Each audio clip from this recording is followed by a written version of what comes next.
السلام عليكم ورحمة الله وبركاته.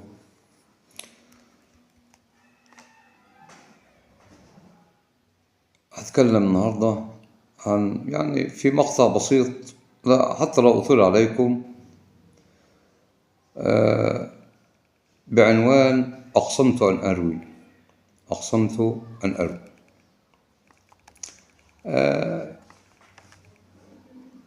لقد خرج علينا مجموعة من الذين ادعوا العلاج بالقرآن وسنة النبي صلى الله عليه وسلم، خاصة على منصة التيك توك. هؤلاء الرقاة ليسوا برقاه الله، ولكن هم أصحاب بدع وضلالات. هؤلاء القوم أهل شعوذة ولعب بعقول المسلمين ومقدراتهم وأقوالهم، يزعمون أنهم على علم، وخرجوا باستحداثات ما أنزل الله بها من سلطان. هم مشعوذين ودجالين، ويخلطون الحق بالباطل، ويفتح عن الناس باب شر كبير من خلال جولتي في هذا الأمر. رأيت جهل شديد وبدع، يقولون قصص خيالية يجذبون بها الناس إليهم، وتهويل الأمور، وجعلوا أنفسهم أبطال. فبعضهم يقول أخرجت حية من بطن مسحور، أمر غريب. وآخر يقول رآني الجن، مجرد الجن رآني خرج. وآخر يقول ألا تعلم من أنا الذي أتابع هذه الحالة، وأنا الذي أقرأ عليها. هتخرج اخرج والحالة تصرخ.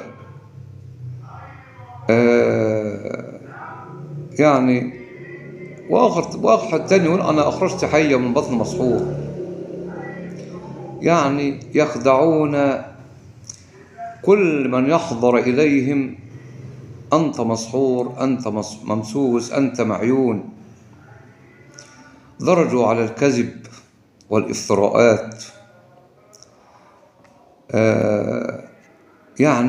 أنا مش عارف أعبر، والله العظيم ما أنا عارف أعبر. أنا بدخل بسمع فيديوهات لهم على منصة تيك توك، ومعاهم الناس، ببقى في تعجب. ادعوا إنهم على علم، والعلم منهم براء، ونحن نبرأ إلى الله من كل قول وفعل لنا ولغيرنا، قديما أو حديثا. أنا بيعجز لساني عن الوصف،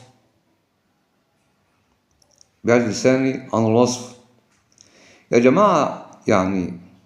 ندعو المولى عز وجل للجميع أن يتحرروا ما كان عليه السلف الصالح رضوان الله عليه. كفى بدع، وكفى دجل، وكفى شعوذة. ومنهم من يقول للحالة أن روحك الجن خدها تحت الأرض. يا سلام،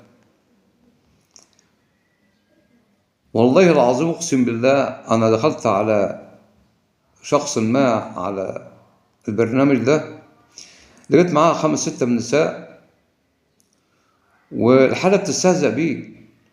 الحرمة بتستهزأ بالراقي، أقسم بالله بتستهزأ بيه. هي ما عندهاش حاجة، بس ادعت إن عليها عفريت وجن، وقول لها أنا هجيلك، أنا لازم أجيلك. تقول لها أجيلك، اسمحوا لي، مش قادر أعبر بألفاظ ما مش قادر أنطق به أو أتكلم به. اتقوا الله، وكفى شعوذة، وكفى بدع، وكفى ضلالات. وأدعو الله سبحانه وتعالى أن ربنا يهديكم إلى طريق مستقيم. بارك الله فيكم، والسلام عليكم ورحمة الله وبركاته.